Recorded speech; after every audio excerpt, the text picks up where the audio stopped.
Ola, que tal? Como están? Benvidos unha semana máis a este LAE. Hoxe recibimos o alcalde de Santiago, Ángel Currás, que se achega aos estudos de Correo Televisión para responder ás nosas preguntas sobre os proxectos nos que está inmerso o goberno compostelán neste inicio de curso político. Alcalde, moitísimas grazas por atender, como sempre, a nosa invitación.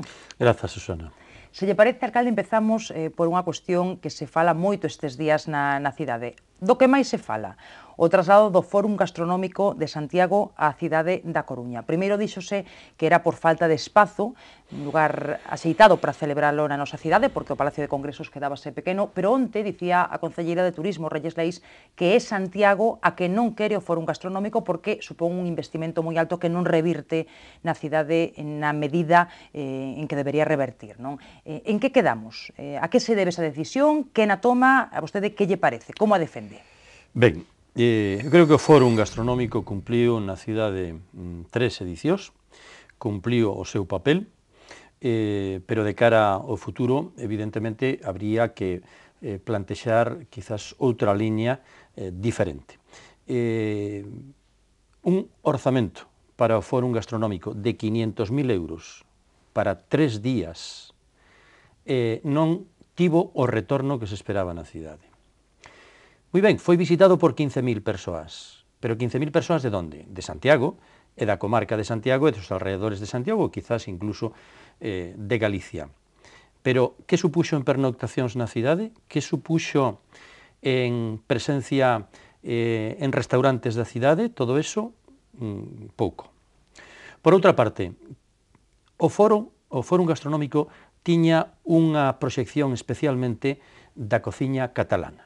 Aí tivemos a Ferrá Adrià, aí tivemos a Jordi Ribé, aí tivemos a outros cociñeiros que efectivamente son moi mediáticos, que trasladan a través dos medios unha imaxe moi personal e evidentemente moi valorada, pero é certo que Santiago ten unha oferta gastronómica propia, e aí están a nova gastronomía de Santiago, como Garum, como Acio, como Abastos 2.0, hai que buscar unha proposta de promoción gastronómica local que posiblemente con moitos menos recursos tiña efectos moi beneficiosos para a cidade.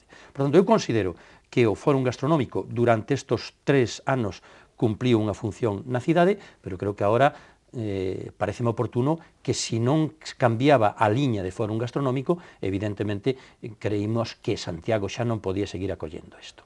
Eles indudablemente plantexaron tamén que necesitaban crecer. De feito, o que nos comunican é que necesitaban un espacio como a Expo Coruña. Houbo problemas en Santiago, por exemplo, a última edición do Palacio de Congresos necesitaron ampliar incluso espacio fora. A edición que tuvo lugar no recinto de Amio, pois non foi a máis positiva de cara a unha imaxe da gastronomía de Galicia, incluso houve que interrumpir algunha das conferencias dos cociñeiros. Bueno, non se adapta ese recinto, dende logo, non? Para unha actividade dese tipo. Pero, en calquer caso, ao marxe dilo, eu creo que cumpliu unha función e eu creo que agora, bueno, pois vamos a ver como evoluciona na Coruña, non? Santiago creo que había que reflexionar, repito, porque non estaba supoñendo un retorno de interés importante para a cidade. Hoxe falaron os hostaleiros, levaban 2 días en silencio, non? Todos pedíndolles opinión ao respecto, deron a hoxe, non? E dixeron que se enteraron da noticia a través dos medios de comunicación, o cal resulta sorprendente, non? E dixeron tamén que pois eles sí consideran que ese evento era beneficioso. Vostede que lle parece unha e outra cousa? Bueno, a mí me gustaría retomar algunhas reunións que houbo con hostelería no que manifestaban outra opinión diferente, non?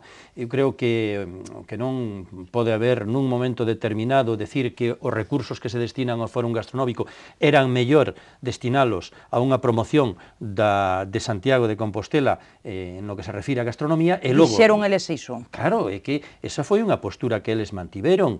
Entonces, claro, a mí o que me sorprende agora é que digan que lamentan que se vaya ao Fórum Gastronómico, pero, bueno, en calquer caso, eu non vou entrar nesa opinión dos hosteleiros, eles sabrán realmente o que dixeron no seu momento, pero é certo que tal como estaba diseñado, desde logo, non era precisamente unha promoción e un apoio aos restaurantes e desde logo, a gastronomía de Santiago de Compostela.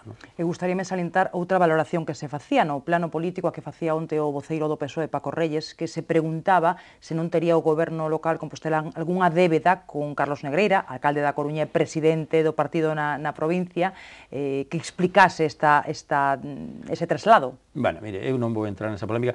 O señor Reyes, estamos acostumbrados a salidas de tono do señor Reyes nestes temas e noutros, evidentemente. Eu dixeno moitas veces, ele está abducido pola cidade de Vigo, pasa ali gran parte da semana, e, por tanto, bueno, ten outro tipo de visión, pero, desde logo, a defensa dos intereses de Compostela para o señor Reyes non existe.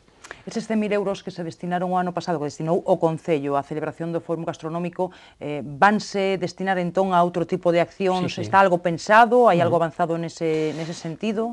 Claro que sí, estamos esperando ademais precisamente pola zona, a área gastronómica nova da Plaza de Abastos, porque creo que aí sí que pode ser un marco especialmente interesante para proxectar a gastronomía local de Compostela. Creo que ese recinto, que ese espacio vai a ser moi positivo para a cidade. E logo, por suposto, hai outra serie de actuacións en materia de turismo que van a ser moi beneficiosas. Non vamos deixar de promocionar outras actuacións precisamente porque o Fórum Gastronómico xa non este na cidade, non? Outra noticia da semana é a decisión de Iberia Express de su primeiro voo a Madrid. A partir do 28 de outubro non vai ser posible chegar á capital de España antes das 10 da mañá, que é realmente moi tarde, mentres Vigo sí que mantén ese primeiro voo da mañá. Supoño que a vostede a noticia non lle fai ningunha graza, non? Como en xeral os composteláns. A mí non me fixo ningunha gracia que desaparecera o voo xa das 6:40. Pero tamén debo decir que eu nese voo das 6:40 viaxei en máis de 6 ocasións e que a ocupación dese voo era dun 20%. Era un avión en torno a 100 plazas, pois normalmente íbamos 19, 20, 30 persoas, como moito, non? Bueno, pois neste momento as compañías aéreas, lógicamente, optimizan os recursos. Algo parecido estaba ocurrindo con este voo de Iberia Express, porque unha hora antes, ás 8 da mañá, pois salía Ryanair, cunha ocupación moi alta, prácticamente do 90 e tantos %. Bueno, eu desexaría que este voo seguira existindo, e eu confío en que podamos conseguir outro voo a primeiras horas da mañá, pero, bueno, o certo é que o mercado aeroportuario neste momento é libre e que as compañías, desde logo, que non están dispostas a elevar un avión prácticamente con unha ocupación moi baixa, non? Iso non se sostén. Vigo, por unha aposta neste momento que non sei o coste económico que ten, vai a ter ese voo de Iberia Express, pero, bueno, vamos a ver como evoluciona nos próximos meses. En xeral, está satisfeito das conexións que temos en Lavacolla para os vindeiros meses? Bueno, eu quixera mellorar especialmente as conexións con Madrid, especialmente con Madrid e Barcelona, aínda que con Barcelona creo que temos neste momento bastantes bons enlaces, pero debo decir que a última xestión, precisamente con Turkish, me parece que é moi positiva para a cidade.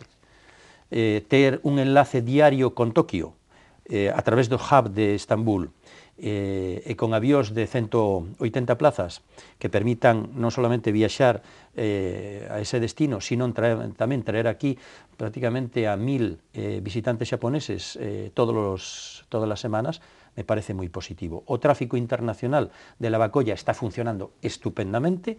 Fíxese, o ano pasado... Aí non está o problema, non? Aí non está o problema. O ano pasado foron 270.000 aos pasaxeiros de voos internacionais. Neste ano levamos xa, no mes de xullo, 240.000, e chegaremos a 350, probablemente.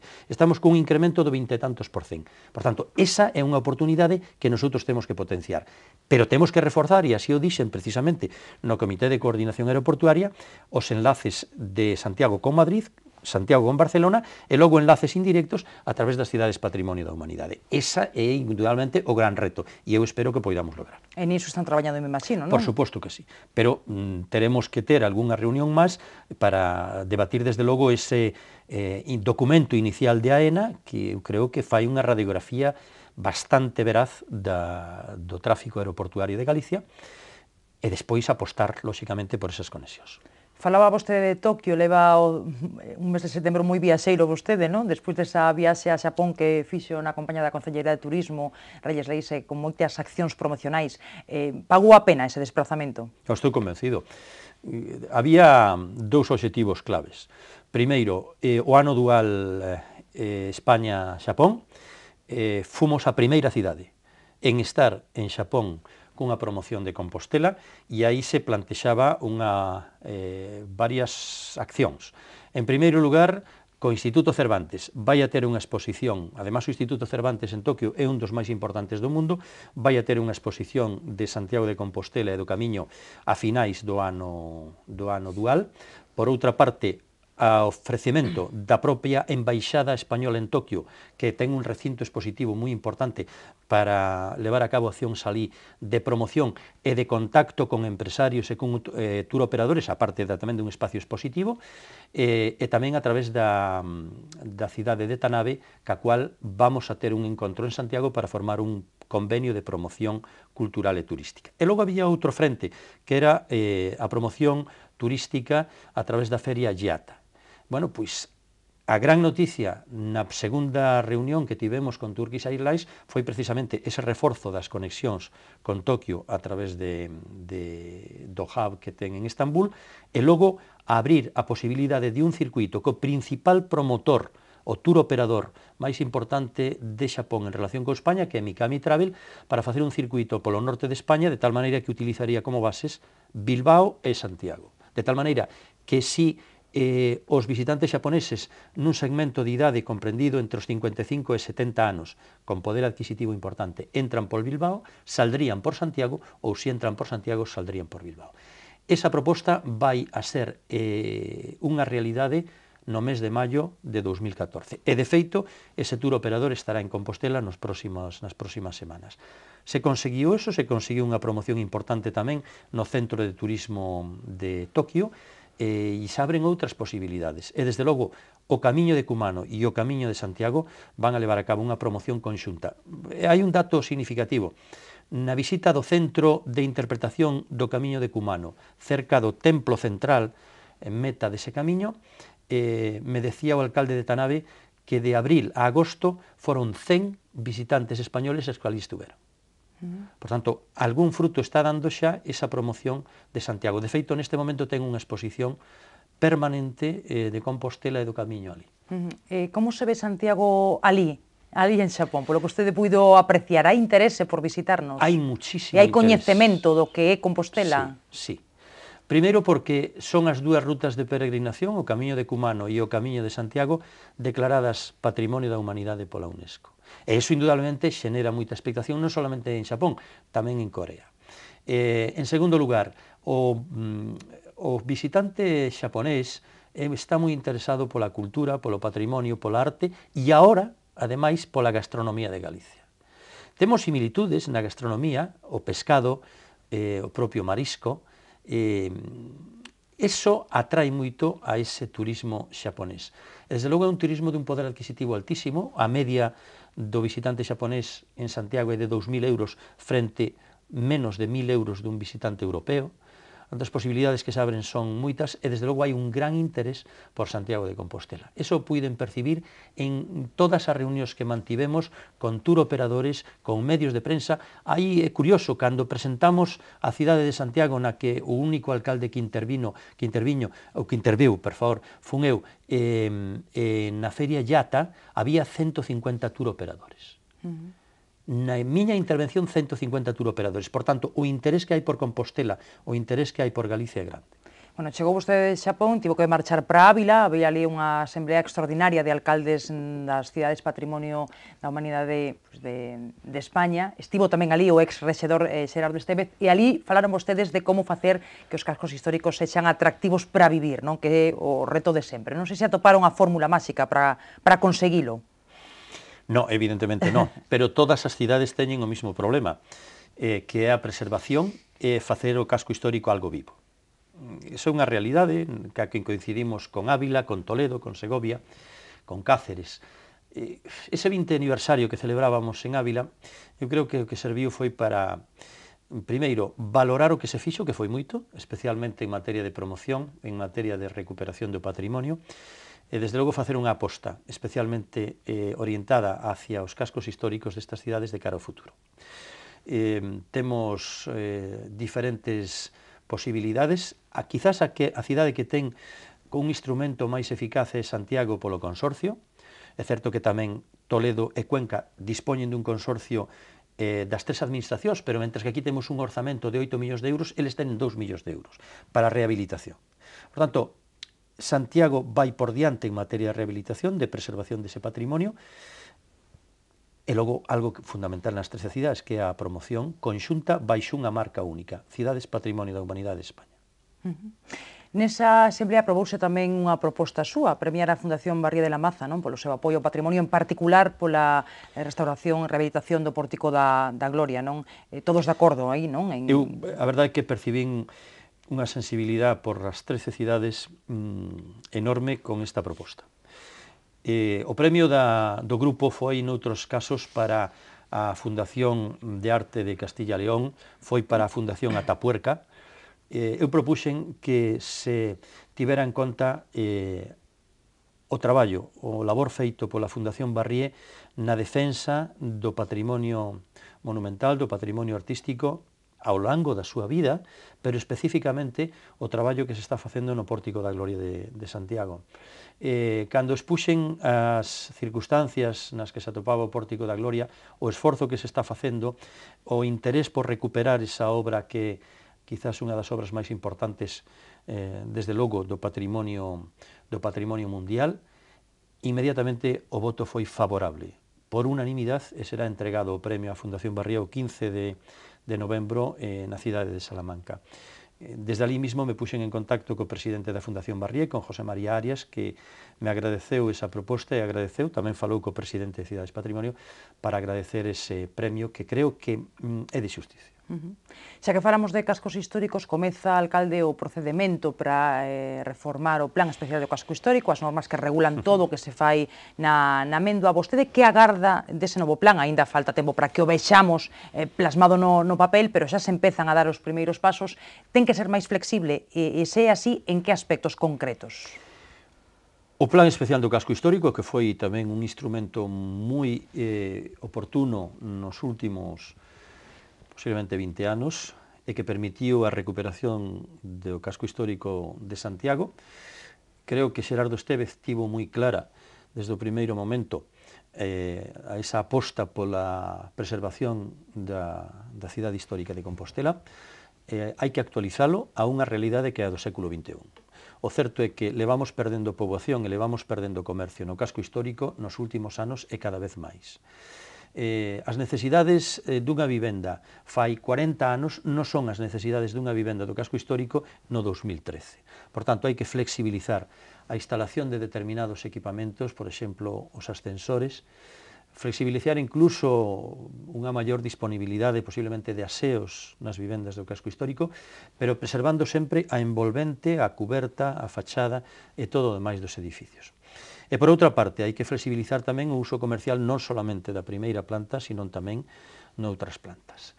Bueno, eu confío que este estudio, que vai a contar ademais con grandes expertos en relación co casco histórico de Compostela, permita preservar, pero tamén adecuar ao século XXI a cidade histórica de Santiago. Creo que é perfectamente compatible unhas condicións de habitabilidade e de accesibilidade que se demandan hoxe en día coa preservación dese patrimonio da humanidade. Estou convencido, e por iso vamos a facer un esforzo, pero contando sempre cos maiores expertos que aporten rigor a esa revisión. Un dos retos que ten o casco histórico é o de eliminar o cableado que está á vista, non? E que tanto afea a zona bella, non? Conseguirase iso algún día, porque o investimento é moi cuantioso, non? Bueno, a cidade de Santiago é a única que ten un proxecto definido para iso, pero é certo que a valoración dese proxecto está en torno a 70 millóns de euros. Por tanto, habría que empezar progresivamente. De feito, hai unha calle na que vamos a actuar xa de inmediato, que é a Rúa Raxoi. A Rúa Raxoi, o pé da Praza do Obradoiro, xa se dotou das conduccións subterráneas para soterrar o cableado, a fibra de vidrio, o gas. Bueno, pois esta será unha primeira experiencia para levar a cabo noutras rúas. Eu desexaría que isto se pudera facer progresivamente, pero claro, aí hai que contar non solamente cas vivendas, hai que contar cos que están cos concesións de servicios, pois desde Telefónica, gas natural, e isto supón indudablemente un investimento importante.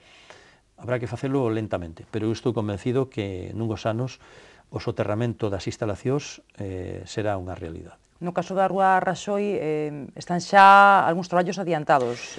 Aproveitando a reurbanización desa rúa, xa se soterrou as canalizacións. O que vamos a facer agora é precisamente con todos o cableado que está todavía en superficie, leválo xa a esas conduccións subterráneas. Xa? Sí, eu creo que no próximo exercicio está previsto xa. Hai outras actuacións en marcha polas que me gustaría preguntarlle, a que se está a levar a cabo na Alameda, e tamén a enésima reforma integral da Rúa de San Pedro. Como van, na súa opinión?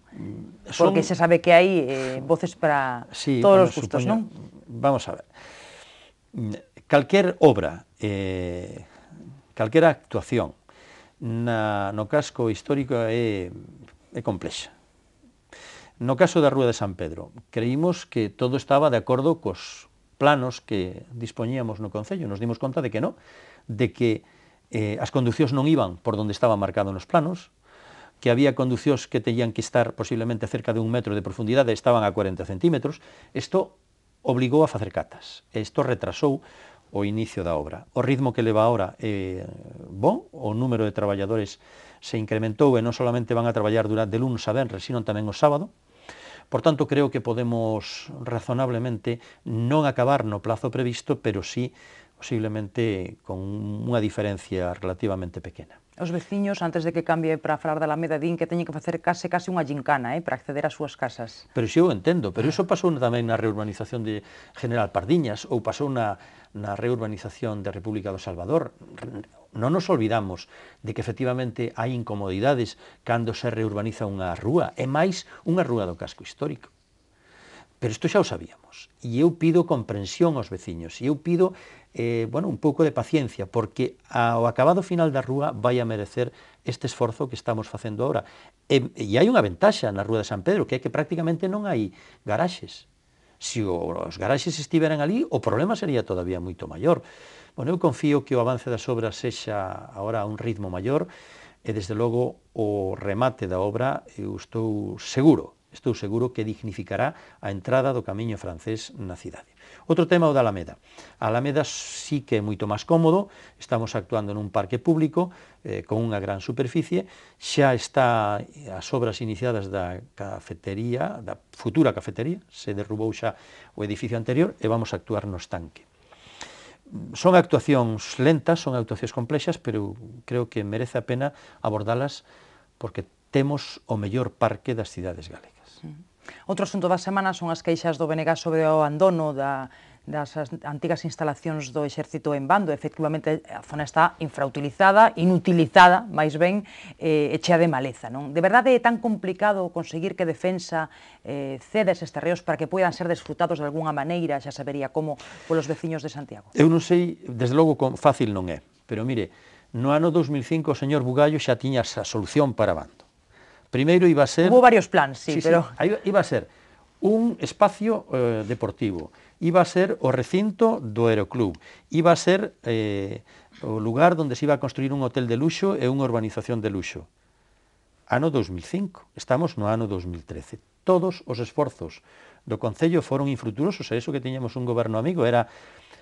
señora Chacón, me parece, no Ministerio da Defensa. Agora tamén temos goberno amigo, Exactamente, pero eu seguirei facendo todas as xestións para que Bando se poida ceder, pero eu sei perfectamente que non é fácil.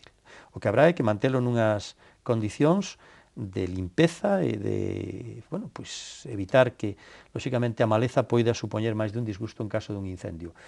Pero, me extraña moito que o Bloque se preocupe agora de Bando, cando durante moitos anos gobernou en coalición e non buscaron unha solución. Como me preocupa tamén que o Bloque pida que continúe o aeródromo militar. É curioso que agora o Bloque Nacionalista Galego pida que continúe un aeródromo militar na Bacolla. Hombre, é algo novo, o valoro positivamente.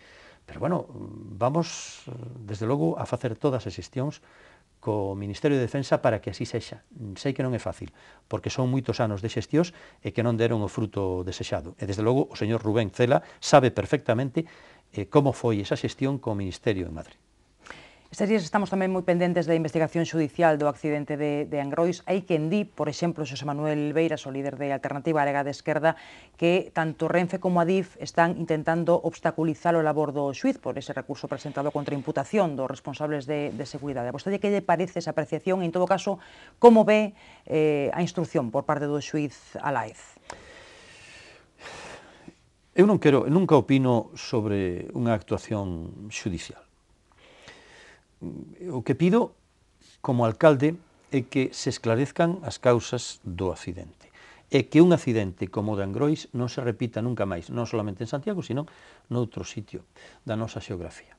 Por tanto, esclarecer as causas dese accidente, pois para o xuez exixe que comparezcan determinados responsables de seguridade, determinados responsables políticos da DIF ou de Renfe, e eu estou seguro de que o Ministerio e estos entes públicos o van a facer. Por tanto, habrá colaboración desde o Goberno Central, habrá colaboración tamén desde outras administracións, pero o máis importante, desde logo, é que se esclarezcan as causas dese accidente e que non volva a ocurrir nunca máis. Ahora, sobre as decisións do xuez, eu nunca opino. Supoño que o seu obxectivo é precisamente que o remate da instrucción quede perfectamente claro porque tivo lugar un accidente que non nos olvidemos que destruiu as 79 familias, que produxo 79 víctimas mortais e que hai moitas persoas heridas que van a levar durante toda a súa vida unhas cargas no seu corpo moi importantes. Hai algunha novidade en relación cas actuacións que se van desenvolver na parroquia de Angrois, ese parque recreativo que se vai facer, esa mellora dos accesos? Non, estamos pendentes de asinar o convenio con Adif para a cesión. A veces os trámites administrativos se complican algo, pero desde logo o modelo, a proposta de convenio estaba avanzada. Esa é a información que teño xa desde fai algunha semana. E, por outra parte, no caso dos accesos, temos que ir quizás con un pouco de máis calma, posto que está implicado servidumbre da DIF e, por outra parte, tamén o acceso que ven pola estrada de Ourense, a antigua estrada de Ourense, con unha zona de dificultade ali para dirixirse hacia Angrois.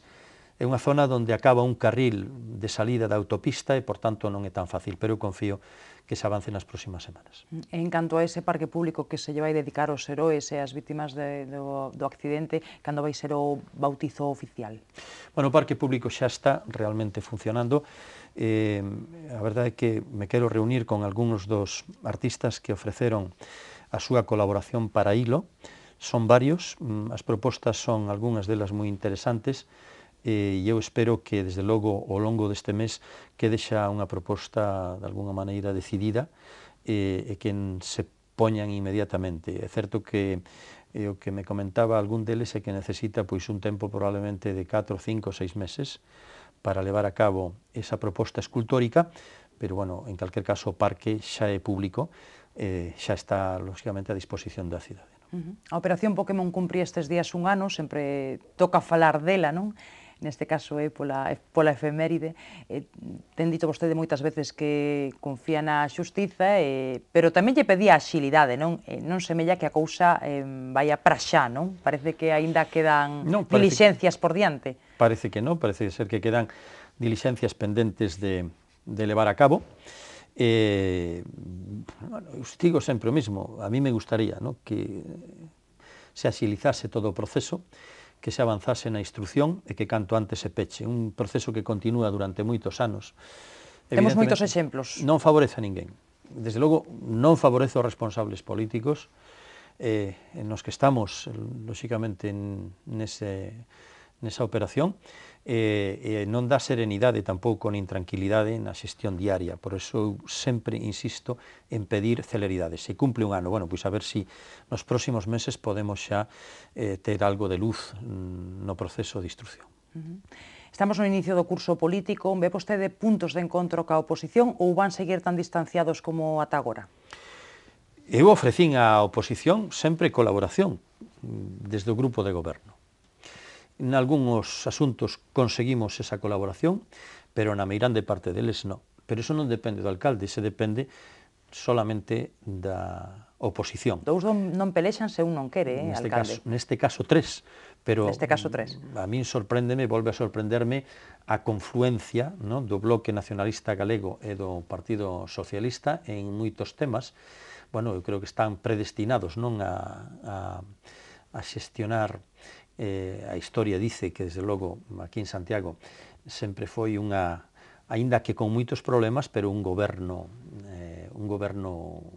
moi unido e con coincidencia na maior parte das propostas da cidade. A mí me sorprende algunhas que fai o Bloque e algunhas que fai o PSOE. Vamos a ver se realmente se poñen de acordo. En calquer caso, eu debo decir que o alcalde e o grupo de goberno está aberto a colaborar sempre ca oposición. Se eles non queren colaborar, nosotros ofrecémoslle propostas en diferentes ámbitos, pero eles van por outro camiño, bueno, pois alá eles. E como cree que pode influir no PSOE local pois, os cambios que se aveciñan pois, o fío da designación, da próxima designación de José Ramón Gómez Besteiro como próximo secretario xeral do PSDG? Cree que iso se vai notar tamén no grupo municipal, por exemplo? Bueno, sempre se nota, cando cambia o responsable político de un partido, supón cambios, como é razonable, en todos os ámbitos locais. A verdade é que non vin un pronunciamento claro dos responsables do Partido Socialista en Compostela. Sobre Besteiro, quere dicir. Sobre Besteiro, non? Pero a vostede que lle parece Besteiro? A mí non me gusta opinar dos partidos diferentes ao meu, non? Por tanto, eu supoño que se Galicia elixe o señor Besteiro para esa responsabilidade, pois supoño que é o candidato mellor. Supoño que será así. O certo é que o señor Besteiro pois ofrece xuventude, ofrece tamén experiencia na Diputación de Lugo, e eu espero o desexo o mellor, desde logo, pero o mellor, desde logo, é tamén colaborar con todas as administracións para resolver os problemas de Galicia e, desde logo, de Santiago. E no seu caso particular pensa moito nas próximas eleccións municipais? Vai ser vostede o candidato á alcaldía? Porque isto a xente xa se empeza a facer esta pregunta, non? Pero mire, se quedan 2 anos, aparte que a mí non me gusta nunca pensar nesas cousas, o dixen moitas veces, eu que quero ocuparme no día a día de resolver os problemas da cidade. O demais me importa moi pouco. Eu creo que, ademais, nestes momentos de crise, nestes momentos de dificultades, eu creo que a xente o que quere é que os políticos pensen en resolver os problemas e non en ocuparse de se van a ser candidatos nas próximas eleccións ou non o van a ser. A min é igual. Bueno, pois de problemas, proxectos e tamén de eleccións, porque a cousa é así, falaremos noutra ocasión. Alcalde, moitísimas grazas por estar hoxe connosco no Estelai. Moitas gracias, Susana, moitas gracias. Grazas a todos por seguirnos unha semana máis. Volvemos, xa saben, dentro de 7 días para seguir conversando cos protagonistas da actualidade.